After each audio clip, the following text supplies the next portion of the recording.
As you can see, I am in Google and I did a search for diner, and you see that we have a wide variety of different diners that we can choose from.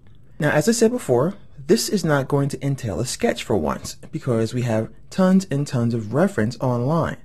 The goal, of course, is not to steal from these images, but to simply use them as inspiration. Now, this is the one that I selected to use, and I put it on my desktop. This is the Crystal Diner, and it's pretty epic actually. I thought the design was really nice. But what I did was I really tried to make it more of almost like a logo or something that you find on a print by having this entrance right in the center and having the walls going in angles based on that center using our perspective grid. So what we're going to do is we're going to use some of these details, such as, and as you can see here, there's the Diners of New Jersey article that this goes with. We're going to use a lot of the things we see in this image, like the hot spots here, the reflections, the metallic effects, and the patterns that are everywhere. We have these beautiful glass blocks here in our entrance, but you'll notice that we don't have a door because this place is evidently being built or being revised or closed for some reason. Well, there is a recession. So as you can see in my version here, I just created my own door.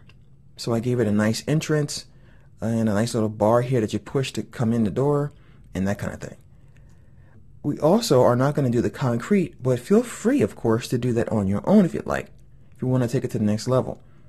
Now you could tell from this particular piece that this sign is probably a double sign where we have the same artwork on this side at a different angle. So we're not going to do that. We're going to have one that's going to be a centerpiece for our diner. We also have lots of colors here. We have red, blue, we have white, we have metallic color, and we're going to try to make that as best we can using the tools inside of Illustrator, mainly the gradients. So let's go ahead and take once again a look at the one I did here. What you have to do is when you're creating something like a diner or any kind of architecture, especially in conjunction with the new perspective tools in Illustrator, you don't have to work at an angle anymore. Your goal is to simply work flat. And you know that when you bring it into perspective, it's going to then go exactly as planned because the grid is going to do just what we need. One of the things I'm going to show you though is how you can actually take the planes in the perspective grid and move them over a little bit so that you could put something in the center. I'll move this like so, and you see that we have nothing in the middle. Now, based on the lesson on perspective, we know that the perspective grid meets in the center.